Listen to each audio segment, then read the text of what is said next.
qui le savez, je suis dans votre église depuis déjà très longtemps. Je me fais souvent savoir par les offrandes. La dernière fois, j'ai signé un chèque de 6 millions de francs CFA pour la chaîne d'adresse chez nous, et c'est qu'il a des cours. Béni soit l'éternel pour vous. Amen. Ah, ce que nous devons recevoir, sortir de ce que Amen, pasteur. j'ai été envoyé, j'ai été craint, j'ai été tremblé, je me suis dit que je me suis dit que on va donner de l'argent sans penser aux autres. C'est sûr, chacun d'entre nous a posé son acte dans l'enfance de la volonté du Seigneur.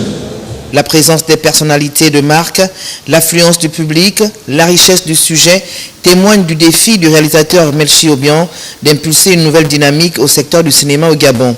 Un point d'honneur que la marraine, le président du Sénat, Francine Rogombe, a salué avec satisfaction. J'espère que ce sont des images qui vont interpeller les uns et les autres profondément, aussi bien le monde chrétien que les chefs de famille. La puissance de la foi a tenu en haleine le public, parmi lequel l'on notait la présence du directeur général adjoint de Gabon Télévision, Mathieu Koumba. Je voudrais d'abord rendre hommage aux personnalités qui sont ici, en commençant par Madame le Président du Sénat, Monsieur le maire Kangé et Monsieur le directeur général de la CIS pour cette promptitude avec laquelle ils interviennent dans le développement de la culture gabonaise. Plusieurs sponsors, dont le directeur général de la SNI, la Société nationale immobilière du Gabon, Juste Valère Okologo, qui n'a pas tari d'éloges sur ce film. Depuis 3 ou 4 ans, le réalisateur Melchi Obiang nous a habitués à des films de bonne facture. Je citerai L'amour du diable, Le cœur de femme, Un mariage à 5. Aujourd'hui, il confirme avec la puissance de la foi, qui effectivement aborde pas mal de questions sociétales, notamment le thème de l'infidélité et de ses conséquences.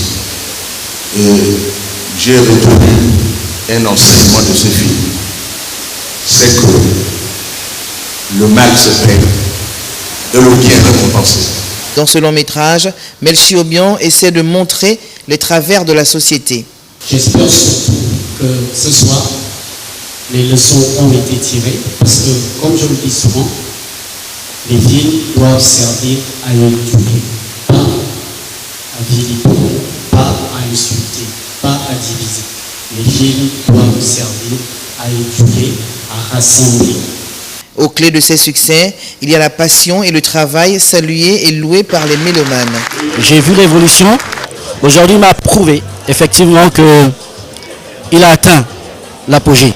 C'est vraiment un film réussi en termes de scène, de prise d'image et les acteurs.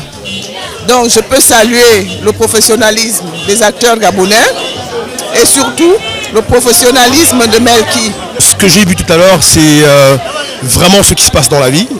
Et je pense que ça donnera à tous ceux qui ont ce soir assisté à ce film une leçon à prendre.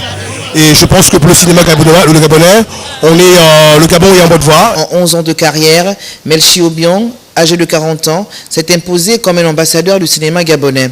Le Gabon cinématographique s'éveille et n'est pas prêt de s'endormir. Telle est la leçon à tirer de cette nouvelle génération de cinéastes. C'est communiqué avant la fin de cette édition d'information. Le Premier ministre, chef du gouvernement,